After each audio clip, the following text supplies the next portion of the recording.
আজকে আমাকে ডাকা হয়েছে রাজ্যের পুলিশ মন্ত্রী শ্রীমতী মমতা বন্দ্যোপাধ্যায় পুলিশকে দিয়ে একটা মিথ্যা স্টেটমেন্ট লিখে গত 15ই মের বিকাশ ভবনের যে ঘটনা, সেই ঘটনাকে কেন্দ্র করে আমাকে নাকি 13/6/2025 ডেকেছে। মিথ্যা কথা, পুলিশ দেখাতে পারবে না।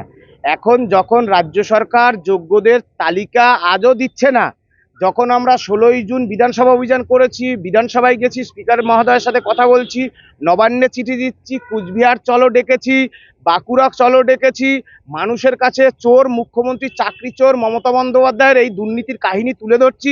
যখন ও খালা, ও ফুফু, ও আমার চাচা, ও আমার আম্মা যখন বলছি, তখন চাকরি চোর মমতা বন্দ্যোপাধ্যায়, চাকরি চোর পুলিশ মন্ত্রী এই পুলিশকে দিয়ে মিথ্যে একটা চিঠি লিখিয়ে গতকাল 3টের সময় আমার বাড়িতে চিঠি পাঠিয়ে বলে গতকালই আমাকে, মানে 1 তারিখ 1/7/2025, যাতে আমি বিধাননগর থানায় দেখা করি।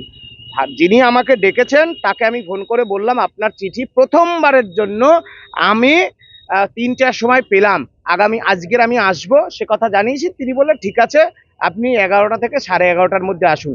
এর দ্বারা সহজেই অনুমান করা যায় চাকরিচোর মমতা বন্দ্যোপাধ্যায় যোগ্যদের তালিকা না দিতে পেরে আমাকে জেলে ঢুকানোর একটা ষড়যন্ত্র করছে, যাতে এই আন্দোলন থেমে যায়।